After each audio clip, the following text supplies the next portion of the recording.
Bom dia, meus amados. Hoje é uma segunda-feira, dia 3 de março de 2025.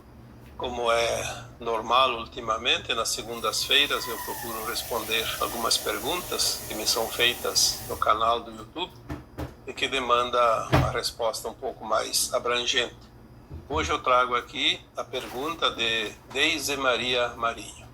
Na verdade, é uma série de perguntas. Ela colocou aqui da seguinte forma: quem determinou a mim a vir aqui como fractal? Este processo não tem fim? E como são escolhidos os fractais? Eles vêm através de mundos primitivos, inferiores? Porque existe a necessidade de criar mundos novos? Nunca é suficiente? E como funciona o jogo para outros planetas? Como é um fractal nas Pleiades ou em Arcturus? Bom, como vimos aqui, são várias perguntas e vamos tentar responder uma a uma na sequência que nos foi colocado aqui. A primeira questão é: quem determinou a mim a vir aqui como fractal? Na verdade, a maioria das perguntas que me são feitas, em algum momento anterior já foram respondidas.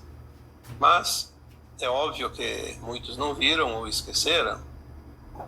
E nós já dissemos aqui tantas vezes que não há uma determinação, não há uma regra, não há uma lei que diga o que uma alma precisa fazer. Quando nós somos criados, se você foi criada lá na fonte, como um átomo semente divino, uma semente de luz, você é simplesmente a representação da fonte. Uma semente de uma árvore é a representação daquela árvore que lá adiante ela vai germinar e vai crescer e vai se transformar numa árvore igualzinha. O átomo semente divino é a semente da fonte, a semente do Criador, a semente de Deus, como queira. E ele tem a liberdade de se multiplicar dali adiante sem que ele dependa da sua origem, da sua árvore original, da sua, aqui no caso da fonte, porque ele é uma consciência plena, ele carrega todo o conhecimento e toda a propriedade de quem a criou. A liberdade de criar, de cocriar, de viajar através da luz pelo espaço infinito é desta semente. Obviamente que ela precisa se dividir, porque a semente ela forma a mônada, como já dissemos aqui tantas vezes. E essa mônada é formada então desse eu superior, o átomo semente, que chamamos também de espírito. Se divide em 12 vezes 12, 144 super-almas, e depois em almas infinitas, não sei quantas, não há um número ainda definido. E essas almas se dividem em fractais para criar em mundos inferiores, porque é preciso fracionar essa consciência, porque a alma é uma consciência. Não teria justificativo uma alma que tem um conhecimento muito grande criar em mundos inferiores. É preciso que haja uma paridade, uma certa afinidade com aqueles mundos. Então, a alma determina um fractal, um pedacinho dela mesma, um pedaço da sua consciência para experienciar em mundos inferiores. Então, na verdade, se você pertence a uma alma, você pertence a essa consciência mais elevada e você mesmo decide experienciar. Você se candidata, tem que ter a permissão, porque há leis, sim, que regem os mundos, não que impõem, mas que orienta, que organiza de uma forma harmoniosa. Então você, como alma, não vamos aqui falar de super-almas, vamos falar aqui de uma versão nossa um pouquinho acima do fractal, uma alma. Essa alma, por si só, ela já tem muitas frações dela. E uma partezinha desta alma, que é o fractal, vem então por livre, espontânea vontade experienciar, porque isso conta conhecimento para a alma. Obviamente que esse conhecimento, essa experiência é passada para versões ainda mais elevadas, no caso as superalmas, e vai chegar lá na fonte, onde todos se abastecem das informações, inclusive as outras mônadas, que nunca estiveram em nenhum fractal aqui neste planeta, por exemplo, vão saber o que é viver, como é criar aqui. Então, quem determinou a mim a vir aqui como um fractal,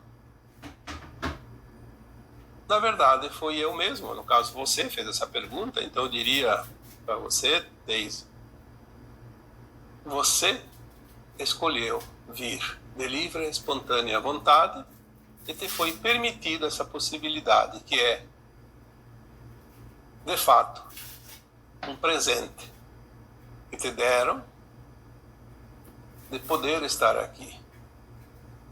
Eu gosto aqui de frisar mais uma vez que em futuro, quando a nossa consciência estiver mais alargada e for integrada numa versão mais elevada, nós vamos saber, de fato, a importância de ter vindo aqui. Agora ainda não adianta discutir, porque tem gente que diz que não pediu para nascer, que foi obrigado a vir, que os arcontes obrigaram a isso e aquilo. Isso tudo é uma bobagem. As pessoas não têm a mínima noção da verdade, não têm o mínimo conhecimento do que é de fato, e justificam a sua falta de vontade, a sua preguiça ou o seu fracasso, querendo jogar a culpa em alguém. Isso não vai resolver o problema. A única coisa que pode acarretar é não fazer a ascensão agora por desleixo, por falta de vontade, e ir para mundos ainda de provas e expiações, mais tantos milênios quantos forem necessários a fim de evoluir e atingir a frequência da ascensão. Então ela diz aqui também na sequência, esse processo não tem fim? Sim. Fim tem, e também pode dizer que não tem fim, porque tudo é uma espiral. A superalma, uma vez criada como um átomo semente divino, ela nunca mais vai deixar de existir. E ela sempre estará fragmentada em versões mais pequenas, menores, para experienciar mundos, porque a criação jamais cessa. Mas o teu fractal, uma vez que ele se desmembrou de uma alma e veio aqui para fazer a experiência, completou a experiência, volta para ser integrado àquela alma, se transforma numa alma de novo. E a alma, ela tem um mundo totalmente diferente, não de provas e expiações, não de dor e sofrimento. É óbvio que a alma pode estar como agora nós aqui, como fractais no mundo de provas e expiações, vamos para o mundo de regeneração. É uma outra plataforma, um outro degrau da escada antes de chegar lá adiante naquilo que se denomina de mundos felizes, mundos angelicais. Então ainda haverá trabalho, sim, mas é um trabalho gratificante, gostoso, sem a obrigatoriedade das coisas, sem as provas, sem as expiações, sem a dor, sem o sofrimento. É muito importante que se entenda isso. Não há um fim, como muitos acreditam, como se fosse uma viagem, sai de um lugar, chega no outro ponto e lá para. Não. Nós sempre estaremos em movimento. A espiral, que a gente chama do movimento em espiral dos universos, porque o cosmos é a soma dos universos e multiversos, a espiral, ela está sempre em constante movimento e não termina, é nunca. Como poderia terminar? Chega num ponto, não tem mais o que fazer. E a alma vai suportar isso?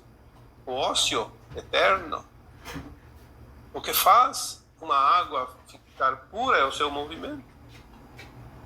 O que faz o ar ficar puro é o seu movimento. O que purifica a terra são os movimentos telúricos. O movimento é o segredo da saúde, de tudo que há no cosmos. E continuando aqui a questão da Daisy, e como são escolhidos os fractais? Olha, falar bem a verdade, se uma alma se divide em muitos fractais, podem ser milhares, nós não sabemos a quantidade certa, porque existe um número aproximado, exato, eu acredito que não exista, porque uma vez que sai fractais e volta fractais, então esse movimento não é fixo. A alma pode produzir, vamos dar um exemplo aqui, 10.000 fractais. Enquanto tem 10.000 fractais espalhados pelo universo infinito, voltam eventualmente alguns a todo tempo e novamente outros partem desta alma. Então, como explicar isso? Cada vez que a alma diz assim, agora pode sair mais um fractal para um mundo diferente, deve ter possibilidades, e essas possibilidades, então, o fractal escolhe, eu quero ir para este mundo. A alma diz, vamos ver as possibilidades, e aqui tem as opções. Em comum acordo, os fractais que estão formando esta alma, porque é tudo uma coisa só, nada é separado. Então se decide. Quem vai lá? Alguém diz, eu vou, eu quero ir lá. Porque, na verdade, nós não temos como compreender ainda perfeitamente os mundos acima, que não são possíveis pela nossa consciência limitada. Quantas vezes eu disse aqui que nós não temos como imaginar um mundo de quinta dimensão com a consciência de terceira dimensão. Um pouquinho deste mundo nós temos noção quando a alma desencarna e vai para a quarta dimensão, no além-túmulo. Lá ela vai, de fato, lembrar das vidas passadas e conhecer um pouco do futuro, porque ela tem uma consciência mais elevada. Imagina a quinta dimensão. A quinta dimensão. E a quinta dimensão ainda é a quinta. Tem a sexta, sétima, oitava e nona dentro do mundo da matéria. E depois, fora da matéria, tem dimensões que eu não sei aonde vai parar. Até hoje não me foi dado essa informação, mas também não tem tanta importância. Então, quando isso vai parar, como são escolhidos os fractais, isso aí tudo é coisa que, fala bem a verdade, é uma curiosidade, mas nós temos que fazer o que precisa ser feito agora, que é o processo da ascensão. Sem a ascensão não vamos saber nunca neste planeta Terra, porque a Terra aqui encerra um mundo de provas e expiações. Teremos que ir para outros mundos para fazer todo o processo e depois ascensionar e saber disso. O que se sabe aqui, aquilo que eu estou passando, são informações que vêm de consciências mais elevadas. Porque a consciência como humana na Terra, na terceira dimensão, ainda é limitada e é quase impossível acessar essas informações. Por que essas informações chegam agora através de canalizações? Porque a nossa consciência está se abrindo, está se alargando, está começando a compreender, porque sem compreender não vem informação. E se vier, não é absorvida, passa batido. Ainda a Daisy pergunta se é preciso passar pelos mundos primitivos, inferiores, como o mundo vegetal, animal, mineral. Algumas almas, elas enviam sua poeira cósmica aquilo que eu posso entender daquilo que me foi passado até aqui é que o fractal ele não passa pelos mundos inferiores. Mas quando a alma fica naquela coisa de dividir fractais, sobra um pouquinho de poeira, chamado stardust, poeira cósmica. Eu dei um exemplo um dia, é como aquele carpinteiro que corta a madeira para fazer qualquer coisa, como caixas, por exemplo. Quando ele serra a tábua, sobra a serragem. A serragem não serve para a construção que ele está fazendo. Mas como o universo aproveita tudo, essa poeira, essas migalhazinhas, que não conseguem ter uma consciência ainda humana de terceira dimensão, como essa que nós conhecemos, que um fractal veio para cá assumir. Então eles começam em reinos inferiores, como mineral, vegetal, animal, para depois ter um tamanho agregado de consciência suficiente para receber um fractal de alma, ou se transformar num fractal de alma. É como se fosse juntando a serragem e compactando e fazendo com o tempo mais um pedacinho de tábua. É mais ou menos isso para que você possa compreender, porque não é fácil compreender aquilo que nós não temos muita noção, porque nunca foi nos dito, ensinado, e a nossa consciência não estava pronta para isso.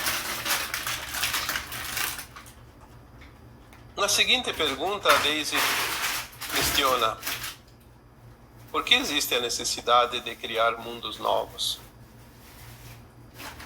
Como nós dissemos, o movimento é espiral. Um exemplo para entender. Quando você olha o desenho e o movimento de um furacão, pega uma imagem na internet de um furacão em movimento. Tem o olho, tem a parede do olho e tem a espiral ao seu redor. Ele gira em espiral. Tudo que está ao redor, ele vai puxando para dentro. A espiral puxa para o seu centro, para o seu olho. As galáxias, os universos e os multiversos são da mesma forma, desenhos como um furacão, exatamente. Elas giram em espiral, o seu movimento, tem o seu centro, o seu olho, que chamamos de buraco negro, que também é o Sol central. Tudo que está fora vai puxando para dentro, na espiral. Um dia, todos os planetas, todas as estrelas vão se aproximando até cair neste buraco negro e são consumidos. Tamanha é a força, a potência energética que tem ali, se transforma em poeira. Obviamente, se é uma espiral, entra no buraco, sai em algum lugar como poeira. Essa poeira gira ao redor pela força centrípeta e fica próxima desta espiral, gira junto na sua periferia e com a luz, alguns gases e essa poeira vai formando núcleos mais duros com o tempo e depois vai agregando mais e mais essa poeira até formar um novo planeta. Então, mais ou menos para que você possa entender, seria isso. É claro que existem explicações mais científicas que têm outras formas de entendimento, mas assim, a grosso modo, é assim que funciona. Então, estrelas e planetas vão sumindo no seu buraco negro da galáxia e fora dele vai se criando outros novos. A Terra foi criada assim, no braço de Órion, na periferia da galáxia, vinda de poeiras e luz, se transformou num núcleo, com o tempo se adensou, ficou duro, que é o seu campo magnético, eletromagnético, e depois vai agregando até formar um planeta, como formou a Terra. Vamos falar daquilo que nós conhecemos, o nosso planeta. Foi falado aqui antes também que a Terra, segundo a ciência, tem 4 bilhões e meio de anos, mas algumas orientações vindas de consciências elevadas dizem que ela tem 3 vezes mais que isso. Então, lá, 13, 14, 15 bilhões de anos. Não importa, isso também não faz diferença nenhuma. O que importa é que a Terra também, girando ao redor da galáxia, vai sempre em direção ao seu centro. E agora nós chegamos em 2012 a adentrar 1/8 nesta espiral. Por isso que a Terra vai fazer a transição para um mundo de regeneração, não mais de provas e expiações, porque ela vai ter mais luz. Porque o centro da Terra é um Sol central. Então agora nós temos mais luz. Essa luz é que faz toda a mudança, a transformação de tudo que há no nosso planeta. Então a necessidade de criar mundos é a constante renovação de tudo, da vida, dos mundos, da sobrevivência do universo. Se uma árvore que produz sementes, se um dia ela parar de produzir sementes, todas as árvores vão parar de produzir sementes, o que acontece? Com o tempo acaba tudo, termina. Então vamos entender que a necessidade de criar novos mundos é para que se perpetue essa questão de galáxias, estrelas, planetas, luas, universos, multiversos. E o cosmos se renova constantemente. Então a pergunta que diz nunca é suficiente, eu não teria nem como dizer nada sobre isso, porque como nunca é suficiente, eu acho que é necessário manter uma certa harmonia, uma certa normalidade. Talvez um dia possamos entender melhor isso, porque se há um desequilíbrio entre as estrelas e planetas que somem no seu Sol central, no seu buraco negro da galáxia, é preciso um equilíbrio. Então, conforme desaparece, surgem lá adiante. É uma renovação. Assim como as árvores. Produzem sementes, nascem novas árvores e aquela velha, com o tempo, morre. Então, está sempre renovada. A floresta está sempre ativa, sempre renovada. O mundo vegetal está sempre novo. E mais a pergunta seguinte é como funciona o jogo para outros planetas. Bom, eu diria que tudo é a mesma lógica. Aquilo que acontece com a Terra acontece com outros, porque eles fazem parte do mesmo conjunto. Se a galáxia é uma espiral e a Terra surgiu lá na periferia e vai girando, e vai entrando, como antigamente, muitos de vocês nem conhecem, mas muitos conhecem, aqueles aparelhos de som que nós chamávamos de toca-disco. Antigamente tinha os discos de vinil, vamos supor com 8 faixas. Daí agora acabou a música lá de fora, a 8ª, agora vai para a 7ª, então a Terra adentrou uma 8ª. Até que chega lá no final, termina todas as 8 músicas, né? Então o jogo é assim, tudo é harmonioso.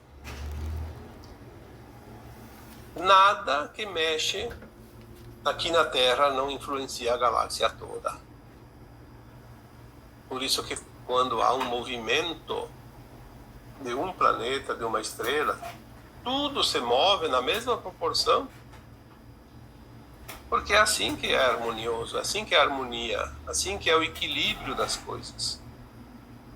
As leis universais são tão perfeitas que é difícil de compreender de perfeitas que são. Mas eu diria que o jogo é o mesmo para todos. Por isso, o que é aqui é fora e o que é fora é aqui.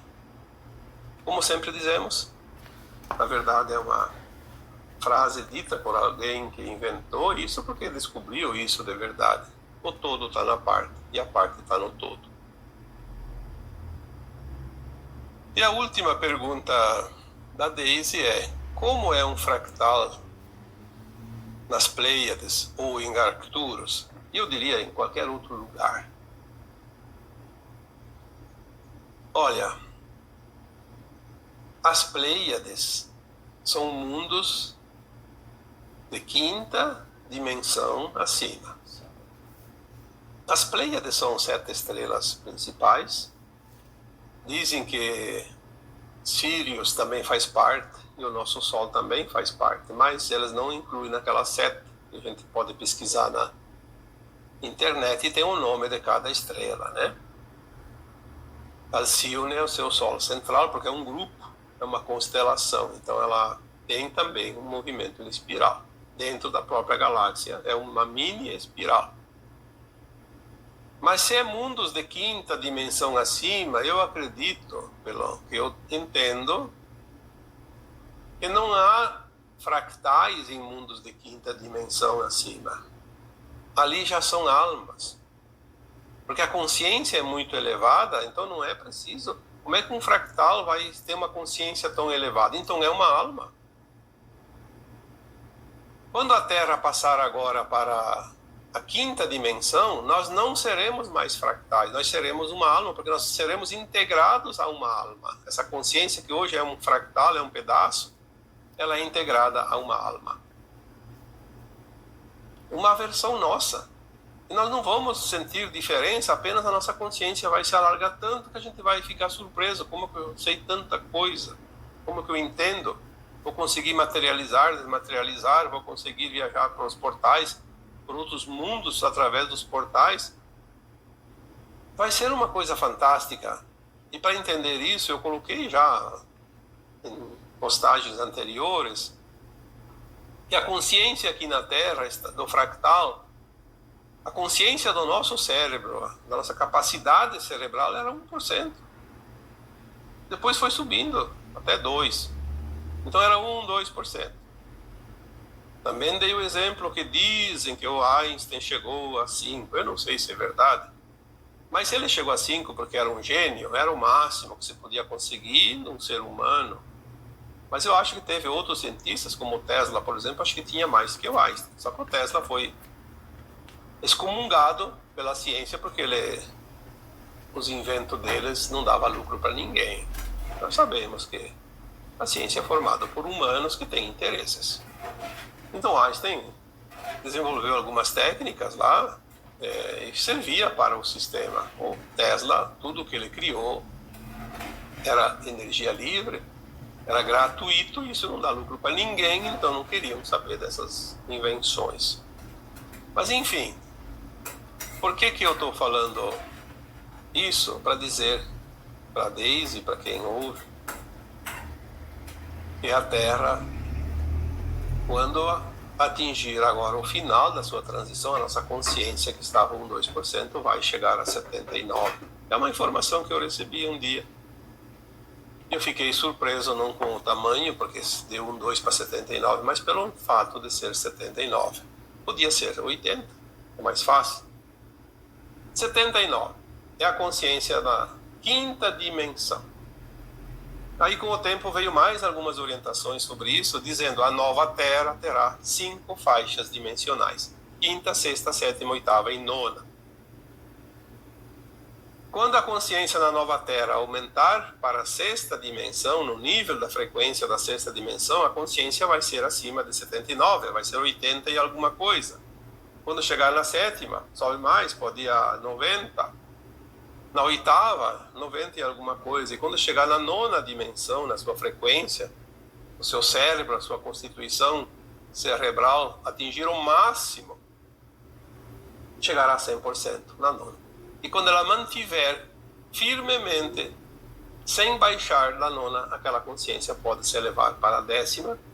Então ela sai da matéria, porque a matéria termina na nona dimensão. Na quinta dimensão, nossos corpos estarão mais sutis. Na sexta vai se sutilizando. Então, na nova Terra, nós vamos ficando cada vez mais leves. E quando chegarmos na nona dimensão, nosso corpo quase não é sentido mais. Ele é tão leve que ele não pesa mais nada para a alma. E saindo para a 10ª dimensão, a matéria desaparece.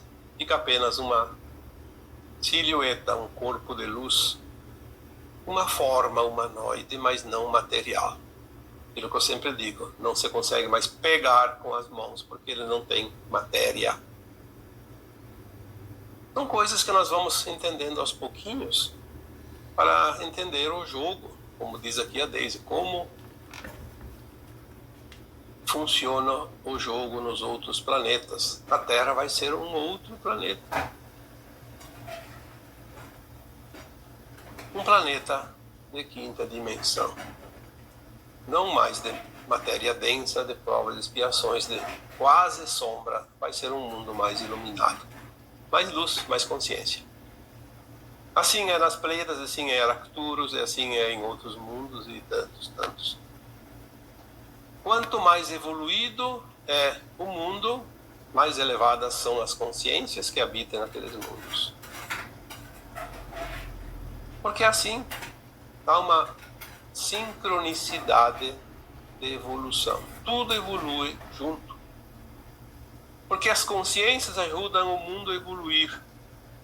E o mundo evoluído abriga mais consciências elevadas. Chega um ponto que o mundo não tem mais nada que evoluir ali, e já está próximo do buraco negro da galáxia, vai então se reciclar e vai surgir novas oportunidades. Tudo lá começa de novo. E assim é o giro da espiral. E assim somos nós, eternos. Por isso sempre dizemos que a alma é eterna, porque uma vez a semente criada e saída da fonte, ela vai se multiplicar, ela vai se regenerar, vai se transformar e vai seguir e não termina nunca. Quando ela atinge uma consciência muito elevada, ela está agregada ao átomo semente. Está ligado à fonte, que é o nosso eu superior. Mas todas as nossas partes estão sempre ligadas, estão sempre em uníssono, dentro daquela mônada, e aquela mônada está ligada à fonte, onde tudo é também. Espero que tenha aqui dado uma explicação compreensível para todos vocês, através das questões da Deise Maria Marim. E assim, eu vos deixo com o meu abraço de luz em cada um de vocês. Namastê.